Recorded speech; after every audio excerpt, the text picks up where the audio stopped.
ഒരിക്കലും എന്നെ വിട്ടെറിഞ്ഞിട്ട് പോയപ്പോഴും അയാള് സന്തോഷിച്ചിട്ടേ ഉള്ളൂ. വേദനിച്ചത് മുഴുവൻ ഞാനല്ലേ? അന്നു മുതൽ എന്റെ ജീവിതത്തിൽ സന്തോഷം എന്താണെന്ന് ഞാൻ അറിഞ്ഞിട്ടില്ല.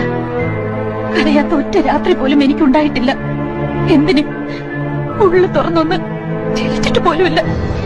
കാണുന്നവർക്ക് എന്താ, ഭവാനി വലിയ പണക്കാരിയാണ്, ആഗ്രഹിച്ചതൊക്കെ നേടിയവളാണ്, ആരുടെ മുമ്പിൽ തോൽക്കാത്തവളാണ്, അഹങ്കാരിയാണ്. പക്ഷെ എന്റെ ഉള്ളിൽ ഞാൻ കൊണ്ടു നടന്നിരുന്ന വേദന ഒരാൾ പോലും അറിഞ്ഞിട്ടില്ല. ഞാൻ അറിയിച്ചിട്ടുമില്ല. എന്തിന് എന്റെ ഭർത്താവ് പോലും എന്നെ ഒന്നും മനസ്സിലാക്കിയിട്ടില്ല.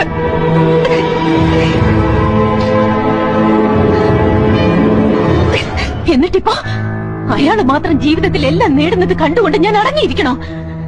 സമ്മതിക്കില്ല. ഞാൻ ഒരാളും അയാളെ സ്നേഹിക്കാൻ പാടില്ല.